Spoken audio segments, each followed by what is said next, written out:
Hello YouTube, welcome to Sunday in the shop. About 10 o'clock Saturday morning. We got about a quarter inch of rain overnight. It was a big, heavy on the radar too, in dark green, but we didn't get much out of it. See how I got that rope through there? Let's zoom in here. So I thread the rope through the tarp. Then I got a little hook there, and see where I got the little black piece of paracord so it stays tight on the hook, don't pop off. Then we'll pan over here. And then I tie the rope to the hook, and then take a short piece of rope and tie it through the eyelet of the tarp and tie it over to the hook so you keep it taut. Temperature, about 72 degrees. Okay, over here I just got a, whoa, we'll zoom back here. Bear with me, it's Sunday, we can screw up, we don't have to be professional. So I just got that loop through there. Okay, now if I can do this, I just have a simple knot in here. I can lower this down if it's going to rain. Don't mind all the garbage and junk piled up. We need to clean up our work area. See that? A couple simple knots. See, you get a spot where the water gathers in it. Pull it up here. So you get like a little spot where the rain wants, if you don't have it up. Just take a lighter metal hole in it. It's just a tarp shade. The water will drip down underneath, but basically to keep the water away from the front of the door so I can work and weld outside. And then also you can wrap your rope around your eyelet right here and tie it like that. Imagine my finger and something, so you can kind of tie a rope like that around there. Because I have lost these in a storm. See it balloon up and it's just a breeze. See that? It'll go up like a parachute. So I've had 45, 50 mile an hour winds, never got out here and lowered it down. Because I can unhook this if I had to. I've actually unhooked it before. This rope's going off to the shed. That's going over to the house. And no, I haven't got the house painted yet. Between the rain and the heat, I ain't motivated enough to do it. I'm trying to get a breeze in here again. Get this thing to balloon up. There we go. We're going to clean our lawnmower. We got two kinds of cleaner you'll see here shortly. We're going to take a break, go back inside for a while. Got two kinds of cleaner we're going to try. We're going to use our garden sprayer. Instead of having to get out a hose, we got the air fitting where we just air it up, fill it half full of water and half full of air. So we're going to show you the two different cleaners we got for $2 a bottle. I don't get paid to show any product. I always put that on my videos. Of course, and I never monetize Sunday. Sunday's commercial free, just for you. So we're going to go back in, play around the computer a little bit. We watched Road King work on his little small engine. If you don't know who Road King is, well, you need to sub to him. I'm sure a lot of my subscribers are sub to them, my regular commenters. The old lamp. And see the old wind turbine trying to spin up there. So stay tuned. We don't want a whole long video today. I may include a video on in here that's some homemade you can do this. No time to edit. I might put a video on the end of some homemade tools I made. A video I haven't posted yet. So hang in there. We'll get through this. We'll go in and sit down and play on the computer a little bit more and see if the sun comes out. Okay, we're going to clean our old mower. We've had this since 2010, so actually it's mowed 9 seasons. Okay, we got two kinds of cleaner at a Dollar General. They're $2 a piece. This one is green. This was the winter when I sampled it. This is okay, like if you want to clean, we got a stainless steel table, and I use my deep fat fryer for frying french fries. And you get grease on there and soap and water, even like this soap. It still leaves a little film, so we'll probably use this probably in the house, cleaning the kitchen, stovetop, stuff like that. It smells a little bit like orange, but no, it just can't cut it. It can't cut it on a greasy engine. We're going to use this stuff. This stuff will actually foam up and the other stuff won't. We did a test here yesterday where this took off more dirt over here than over here. It was the same amount of grease. So we'll get this wetted down, and then we're going to use our garden sprayer. Excuse me. See where I got that where I can put air from the air hose? I did pump it up by hand. I should have started a compressor. It'll wear your arm out. But that's my mod. They actually made this just right. All you do is drill a hole, whatever size valve stem. You have to measure your valve stem, the size of the hole, 1/2 inch, 5/8, whatever. But 25 pounds there. This does have a pop-off valve. Warning, don't do this and blow yourself up and blame it on me. There's a pop-off valve there. It'll blow at about 20, 627 pounds, a little over 25. So there you go. You don't have to drag out the garden hose. Wheels probably won't turn out the greatest. We just want it to look a little better. So stay tuned. We don't want to make this long video because we're going to add a tool video where we made a tool at the end of this for today. Just something I haven't posted yet. So stay tuned. Okay, this has only been soaked for about 5 minutes, so that I should have pumped it up with the air compressor, but it's probably not going to come as clean as if you soaked it for a while, but this way you don't get so much water down the engine, because you got a coil in here and stuff. I mean, I don't like leaving my stuff in the rain at all. It's never left in the rain, but leaving so much water that you... So this was no scrubbing, it's just spraying on there. And we won't worry about that. We're going to tip it up to get that out. That'll just leave that in there. Like I said, the wheels, we're not going to worry about the wheels. So you get the idea. If I pump this up with the air like right now, I'd get a little more air pressure. It'd be a lot stronger. If you go pumping this up with the air compressor, you'll have a lot more pressure than this.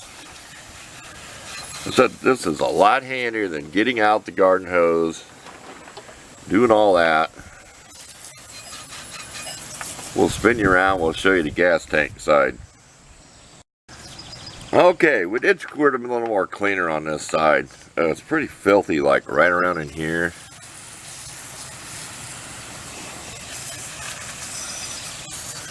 All this paint's gone off here because of that Chemtrol, whatever, the high dollar expensive carburetor cleaner that takes paint off, but you get the idea. We'll let this dry. We'll include a picture at the end of what it looks like. It's going to look better. We know it's going to be cleaner than what it was, but yeah, if you pump this up, you get a lot more pressure than this. This isn't much pressure at all. Of course, you can adjust this to a stream, so hang in there. We'll get this done and then we'll take a picture of it once it's dry. We'll put it at the end of the video. Thanks for watching this weekend, and enjoy the video I'm going to add on here where I made some homemade socket bit tools out of those little bits I bought. You'll see, just instead of describing it. So, like I said, thanks again for watching. We'll see you next week.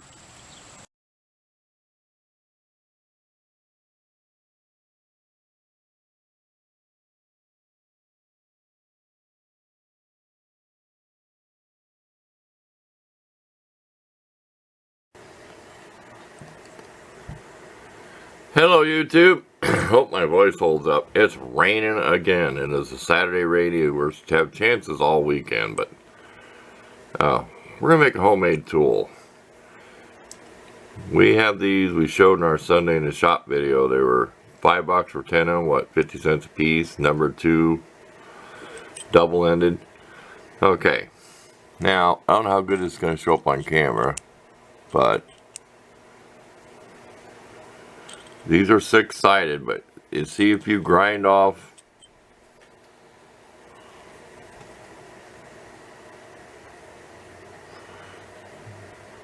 one side, you know what I mean? If you grind off one point on the other side, it leaves you with the flats here. Okay, we thought about welding these. This would be a mess to try to weld. You would have to have a fixture to hold it. We're going to use some PC7 epoxy. Not to endorse it. I bought these at a closeout at a Home Depot or somewhere. Really cheap. Like $3 or $4 for each. And I gave one away and I've used a couple. Another YouTuber uses this stuff. If you know who I mean. There's another hint. Instead of a shout out, a hint. Who am I talking about? Okay, this 1/4 inch. This is common used on stuff. Screws and stuff all the time. So I could stick this with my impact driver and my drill. And like I mentioned before, when you put these in a drill, they really don't fit near as good as they do in how they lock in on your impact driver. Here is a very nice, there's one reason I want to epoxy it. This is a Craftsman 10mm socket. It has numbers on it, made in USA. Very nice, and it's not that worn. And that's a common size. You work on like them little Honda lawnmower engines or anything like that, there's a lot of 10mm on that stuff. This would really come in handy, like taking off the carburetor bolts or something. And I do have deep well sockets, but this will be my second one I'm going to make. I said, you'll figure it out. Just grind a point off and one on the other side. I should have marked it with a Sharpie. So I ground one here, and either side is the factory ones. You'll figure it out. I think by now you know what I'm talking about. That way it squares up to fit in here. You know, there's going to be a little play like that. But the force of using the tool, epoxy is just more or less going to hold this on there. We're going to plug the hole, cramp some aluminum foil, masking tape, anything down there so the stuff don't ooze through the hole. So we're going to cramp some aluminum foil, probably just masking tape. We're going to pack it in there real tight so the epoxy don't go past there. Switch up this way. Then it'll also come up in this groove. We will put masking tape here to keep the mess off. So we'll be back when we get the putty on it. Remember, that stuff's put before it's cured. You can wet it with your finger and shape it. So this is getting too long a video. I'm looking at my timer. So we'll be back once we get it all puttied up. Okay, here's the third tool I'm going to make. This is meant to hold those bits. See how it's made? It's meant to hold this bit. And then you put on your 1/4" nut driver. We're going to epoxy this on here and make us a nice long #2 Phillips to use on a ratchet. So, real quick, that'll be another one. We're going to grind this off way so it sticks in there further. We want that taper on there about yay far. We want to shove it in as far as we can. So, that'll be the third tool you'll see made. So, stay tuned. We'll bring you back when these things are all made and done. Okay, it's been about 20 hours. This stuff takes about 24 hours, I've noticed, to really set up super hard. And I mix it equally. As it's setting up, you can kind of form this stuff. Take the tape off, kind of form it. You know, it'll get soft. And you can also wet it and smooth it. I have a little stick that I use to smooth with. We're going to take this over to the device. Get you up on the tripod. 10mm, we're going to take the impact, we're going to run them, you got a net, a bolt, you'll see when I get there, we're going to run it as hard as we can and see how good this holds up. So it simulates a bolt that's real tight, so stay tuned. We'll get you over there and we'll do the test on it. Okay, here we go. I don't know how good my battery is. I'd like to try to break the bolt. I got the nut now. I got the washer in here just so it gives it a little something to...